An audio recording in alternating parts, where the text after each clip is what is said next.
오늘 주시는 하나님 말씀은 마태복음 3장 7절에서 10절까지 말씀입니다.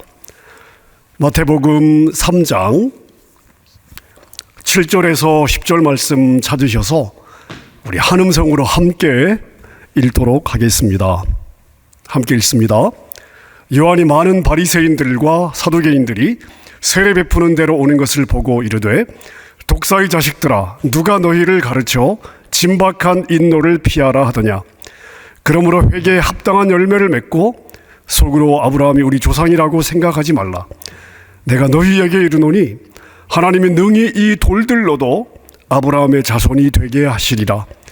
이미 도끼가 나무 뿌리에 놓였으니 좋은 열매를 맺지 아니하는 나무마다 찍혀 불에 던져지리라. 아멘. 아멘. 제가 요즘 개인적으로 복음서를 계속해서 읽고 있습니다. 교회에서 읽는 우리 성경 읽기 표에 따라 구약을 읽고 있고, 신약 다시 이제 이렇게 돌아와서 복음서를 요즘 제가 읽고 있는데, 마태, 마가, 누가, 요한 복음을 읽으면서 예수님이 전하셨던 메시지를 다시 한번 묵상할 기회를 가지고 있습니다. 세례 요한도 그렇고 예수님도 그렇고 사역 초기에 가장 집중적으로 전했던 메시지가 뭐냐 보면은 회개입니다. 회개. 자, 예수님께서 가장 강조하셨던 메시지 중에 하나가 회개라면 예수님은 왜 이렇게 회개를 강조하셨을까?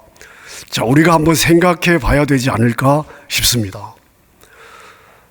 저는 이렇게 생각해 보았습니다. 자, 하나님은 우리가 완벽해서 사랑하실까요? 우리가 항상 이쁜 짓을 하기 때문에 사랑하실까요? 아닐 것입니다. 하나님은 우리가 죄인 되었을 때부터 우리를 사랑하셨습니다. 자, 그러니까 우리가 완벽해서 하는 짓이 다 너무 이뻐서 사랑하는 것은 아닐 것 같습니다. 사실 우리 자신을 보면 하나님의 마음에 들게끔 살 수 있는 존재가 아니죠. 주님을 사랑한다고 고백하면서도 그 고백이 우리의 입술에서 떨어지기도 전에 우리는 이미 세상의 것을 더 사랑하고 또 그 세상의 것을 쫓아가는 어리석은 인생들입니다. 그게 진짜 우리의 진짜 모습입니다. 자, 그렇다면 하나님께서 우리에게 기대하시는 것은 무엇일까요? 자, 우리가 부족한 것이 있을 때, 우리가 실족할 때, 우리가 죄를 범했을 때 내가 그것을 주님 앞에서 정직하게 인정하는 것입니다. 잘못했을 때 잘못했다고 내가 그것을 알고 인식하고 인정하는 것입니다. 내가 주님을 사랑한다고 고백했는데 실제 세상을 더 사랑하는 삶을 살았을 때, 내가 주님을 쫓아간다고 고백했는데 세상을 쫓는 삶을 살았을 때 그게 잘한 것이 아니라는 것을 인정하고 주님 앞에 고백하는 것입니다. 하나님은 우리에게 이 마음을 기대하십니다. 사실 인간관계도 마찬가지가 아닐까 싶은데요. 잘못하고서 잘못한 것을 모르는 사람, 알면서도 인정 안 하는 사람, 그리고 잘못을 안 한 것처럼 얼굴에 철판을 까는 사람.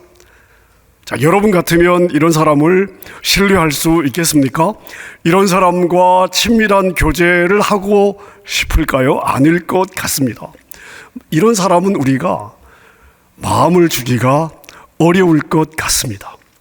더군다나 하나님은 우리의 속마음을, 감춰진 속마음까지 다 알고 있지 않으십니까? 우리의 숨은 동기까지 우리 주님은 다 보고 있지 않습니까? 자, 근데 만약에 우리가 안 그런 척 하면 하나님이 그냥 속으실 리가 없습니다. 하나님은 우리가 잘못했으면 잘못했다고 인정하는 그 마음을 가장 원하시는 줄로 믿습니다. 예수님 초창기에 갈릴리에서 사역들을 많이 하셨는데요, 그 사역들 가운데 많은 기적들이 있었습니다. 수많은 사람들이 구름대처럼 예수님을 따라다니면서 예수님의 사역에 감동받고 예수님의 사역에 환호성을 질렀습니다. 만약 제 사역에 이런 일들이 있었다면 아마 굉장히 성공적인 사역이라고 생각했을 것 같습니다.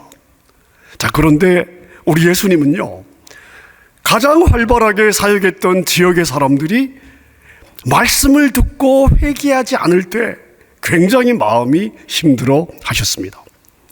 마태복음 11장 20절입니다. 예수께서 권능을 가장 많이 행하신 고을들이 회개하지 아니하므로 그때에 책망하시되 화 있을진저 고라시나 화 있을진저 벳세다야 너에게 행한 모든 권능을 두로와 시돈에서 행하였더라면 그들이 벌써 베옷을 입고 제에 앉아 회개하였으리라. 자, 여러분, 예수님께서 지금 가슴을 치면서 탄식을 하고 계신데 예수님이 탄식하는 이유가 무엇입니까? 내가 이 정도 사역을 했는데, 내가 이렇게 말씀을 전했는데 어쩜 이렇게 회개를 안 할 수 있냐? 자, 그렇다면 예수님은 예수님의 사역 속에서 예수님이 말씀을 전하시고 사람들에게서 어떤 반응을 기대하셨다는 겁니까? 사람들의 환호성이 아니라 회개를 기대하셨던 것입니다. 하나님은 말씀을 듣고 사람들이 회개하기를 기대하셨던 것입니다. 자, 그런데 기적을 보고 또 기적을 누리고 환호성을 지르면서도 말씀 앞에 자신을 돌아보며 회개가 없을 때에 예수님의 마음이 어려우셨던 것입니다. 모든 변화의 출발은 어디에서부터 시작이 되는가? 회개에서부터입니다. 모든 순종의 열매도 회개할 때 일어나는 줄로 믿습니다. 제가 오늘 말씀을 준비하면서 제 마음에 많은 찔림이 있었습니다. 성도들이 회개의 삶을 살지 않는 이유가 뭐냐? 성도들의 삶에 회개가 없는 이유가 뭐냐? 사실은 저 같은 목회자들이 성도들에게 회개를 가르치지 않고 강조하지 않았기 때문입니다. 말씀을 배우면 깨우침이 와야 되고 깨우침이 왔을 때 나타나는 가장 첫 번째 반응이 회개입니다. 성도들의 삶에 말씀은 듣지만 이것이 없었다면 가르치는 저에게, 가르치는 저 같은 목회자에게 문제가 있는 것입니다. 아무리 많은 말씀을 배워도 먼저 그 마음에 회개가 임하지 않으면 그 인생에서 참된 변화와 순종이 일어나지 않습니다. 회개가 왜 중요한가? 얼마나 중요한가? 회개 없이 구원이 없습니다. 이게 성경의 메시지입니다. 자, 그런데 제가 얼마나 성도들에게 회개하게 하는 설교를 전했는가 생각해 보면 별로 없었던 것 같습니다. 제가 말씀을 준비하면서 참 많이 부끄러웠습니다. 바울 사도가 뭐라고 고백하고 있습니까? 내가 사람을 즐겁게 하랴 하나님을 즐겁게 하랴. 저는 이 부분에서 정말 부끄러울 정도로 낙제생이라는 것을 고백해야 될 것 같습니다. 예수님의 길을 예비했던 세례 요한의 메시지를 보십시오. 세례 요한의 메시지는요, 처음부터 끝까지가 다 회개였습니다. 세례 요한의 첫 번째 메시지가 마태복음 3장 2절에 보니까 회개하라 천국이 가까웠느니라. 첫 번째 메시지가 회개였습니다. 세례 요한은 요단강 주변 온 지역을 찾아가서 죄사함을 받게 하는 회개의 세례를 선포하였습니다. 자, 여러분, 여기에서 회개를 이야기하면서 무슨 회개라고 말씀을 하고 있습니까? 죄사함을 받게 하는 회개입니다. 즉 회개 없이는 죄사함이 없다는 메시지를 전했다는 그러한 이야기가 아니겠습니까? 여러분, 인간은 칭찬을 좋아하지 회개하라는 메시지를 좋아하지 않습니다. 자, 그런데 세례 요한은 왜 사람들이 좋아하지 않는 회개를 그토록 강조했을까요? 회개 없이는 죄사함이 없기 때문입니다. 죄사함이 없이는 구원을 받을 수가 없습니다. 하나님과 나 사이가 여전히 죄로 막혀 있는데 내가 입술로 예수를 고백만 한다고 구원을 받는 것입니까? 아닙니다.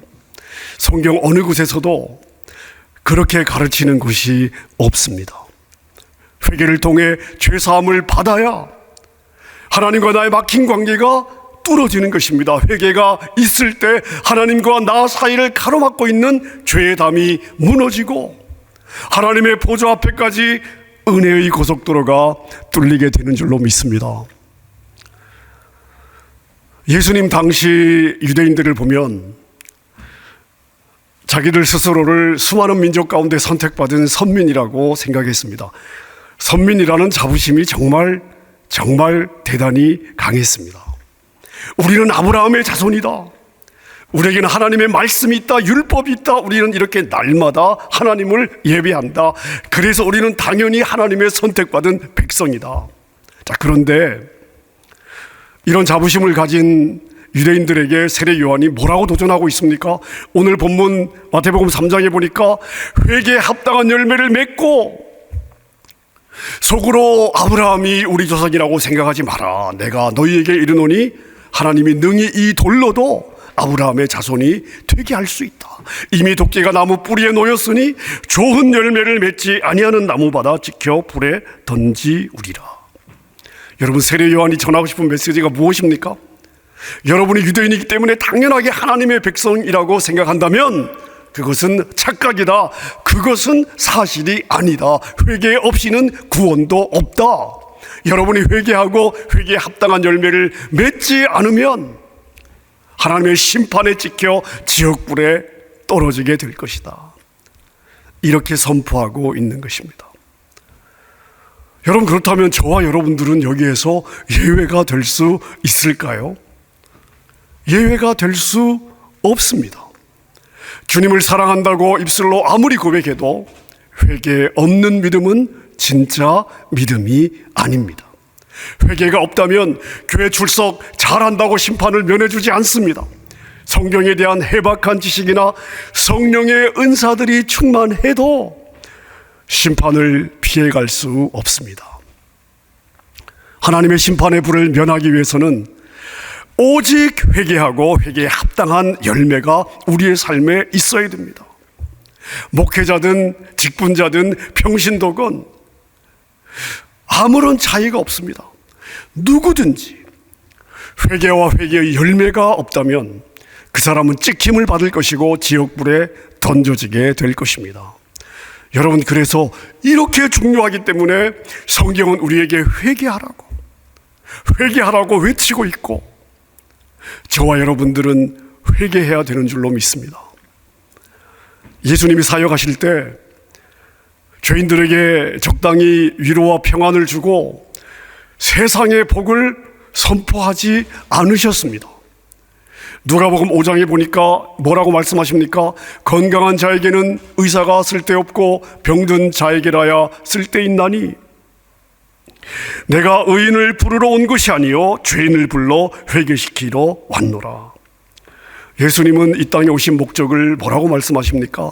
내가 죄인을 불러 뭐 하게 하려고요? 회개하게 하려고. 죄인을 회개시키러. 왜 이렇게 중요합니까? 회개 없이는 구원이 없기 때문에 그렇습니다. 사도행전 20장 21절에 보니까 사도 바울의 사역에서도 마찬가지였습니다. 유대인과 헬라인들에게 하나님께 대한 회개와 우리 주 예수 그리스도께 대한 믿음을 증언한 것이라. 사도 바울의 사역을 두 가지로 이야기하고 있습니다. 첫째는 회개, 그 다음 예수 그리스도에 대한 믿음. 자, 사도 바울은 오직 믿음만을 이야기한 것이 아니죠. 믿음에 앞서서 하나님 앞에서 회개해야 될 것을 사도 바울도 강조했던 것입니다. 히브리서 6장 1절과 2절은 기독교의 기본 교리를 요약하고 있는 굉장히 중요한 구절인데요. 자, 무엇을 강조하고 있는지 우리 같이 한번 읽어봤으면 좋겠습니다. 1절입니다. 그러므로 우리가 그리스도의 도의 초보를 버리고 죽은 행실을 회개함과 하나님께 대한 신앙과 세례들과 안수와 죽은 자의 부활과 영원한 심판에 관한 교훈의 터를 다시 닦지 말고 완전한 대로 나아갈지니라. 여러분, 여기에 우리가 전해야 되는 중요한 교리들이 다 들어있는데요. 첫 번째가 뭐라고요? 회개입니다. 회개. 죽은 행실을 회개. 내가 세상과 짝하여 살았던 나의 과거의 행실에 대한 철저한 회개. 그리고 나서 어디로 나아가느냐? 하나님께 대한 신앙으로 나아갈 수 있다는 것입니다.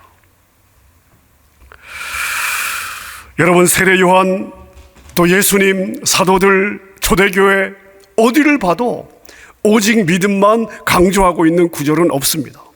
참된 믿음은 어디에서부터 시작이 되는가? 참된 회개입니다. 여러분, 변화를 원하십니까? 먼저 참된 회개가 있을 때에 참된 변화가 가능한 것입니다. 뿐만 아니라 우리 신앙의 선배들도 이 부분에서 아주 분명한 가르침을 주고 있습니다. 토마스 왓슨은 자신이 쓴 이 회개라는 책의 첫머리에서 이렇게 이야기를 하고 있습니다. 이 생에서 성도에게 절대적으로 필요한 두 가지 은혜가 있는데 그것은 회개와 믿음이다. 이 둘은 성도가 하늘나라로 날아가는 데 필요한 두 날개와 같다. 19세기 대표적 신학자였던 찰스 하치는 생명의 길이라고 하는 책에서 이렇게 이야기를 하고 있습니다.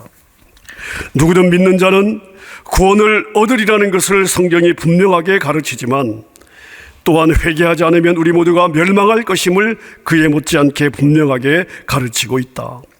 회개는 복음을 듣는 모든 사람들이 이행해야 할 즉각적이며 절실하고도 중대한 의무이다.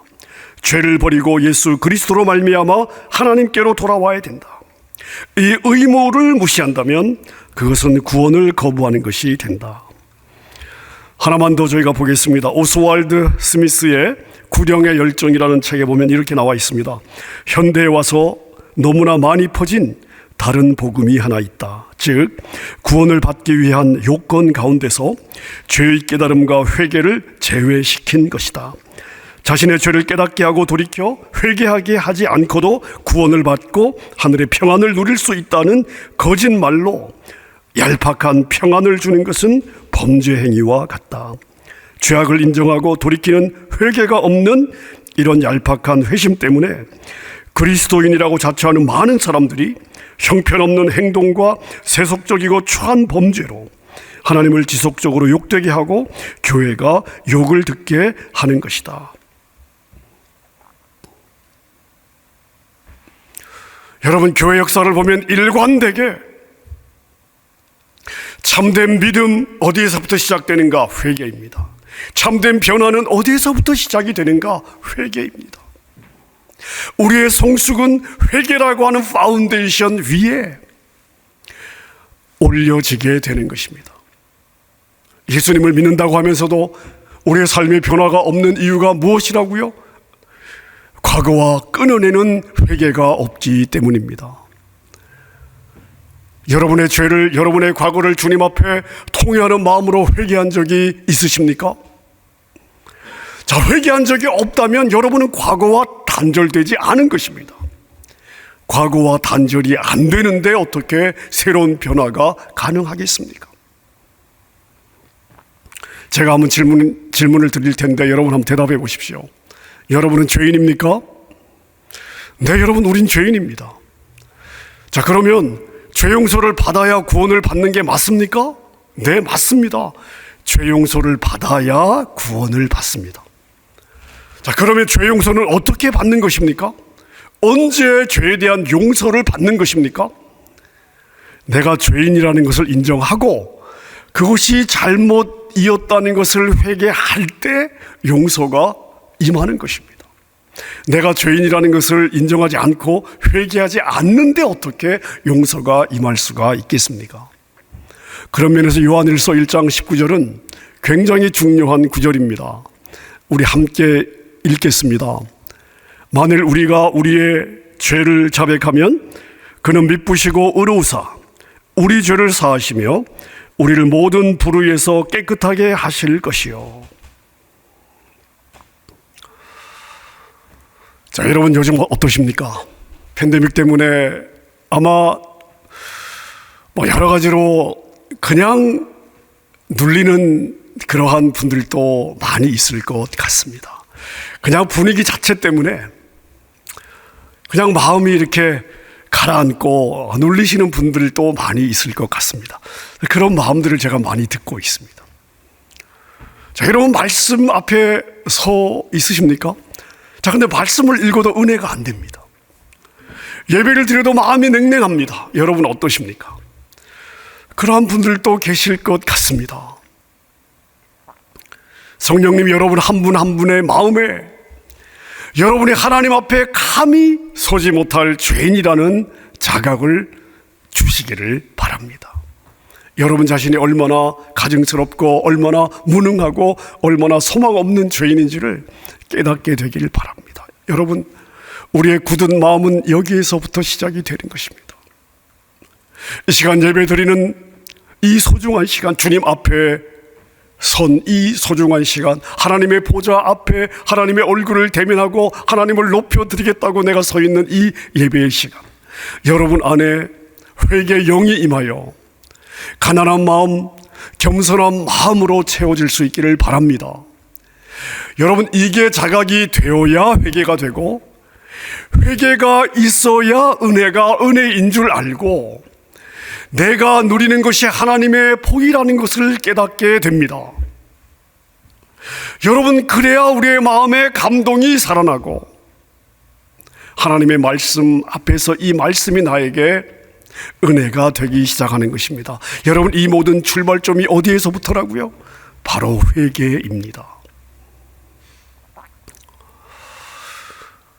요즘 미국 사회를 바라보면서 참 우리 마음이 많이 아프고 위기의식이 많습니다. 우리가 평등법 때문에 기도하고 있고, 그리고 지난 수요일부터 제가 같이 또 수요예배 후에 저희가 함께 기도를 시작을 했는데요.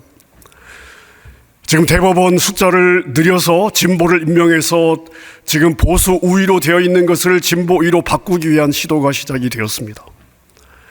현재 정원이 9명인데 13명으로 늘려서 진보 4명을 더 임명하면 7대 6이 되니까 여러분, 이런 시도가 시작이 되었습니다. 하나님의 공의와 심판을 두려워하지 않습니다. 거침없이 하나님의 말씀을 무시하고 있습니다. 더 나아가 무시하는 정도가 아니라 하나님의 말씀을 대적하는 그러한 모습을 볼 때마다 한편으로 그들이 받을 심판 때문에 마음에 정말 큰 두려움이 있습니다. 죄에 대한 각성이 임해야 됩니다. 하나님의 말씀에 대한 각성이 임해야 됩니다. 이 땅이 끝이 아니라 영원한 내세가 기다리고 있다는 것, 이 땅의 삶이 길지 않고 이 땅의 삶이 끝났을 때 우리가 내세를 직면하고 하나님 그 심판주 앞에 서야 된다고 하는 이 각성이 이 땅에 임해야 됩니다. 여러분, 그런데 이 일이 어떻게 가능하겠습니까?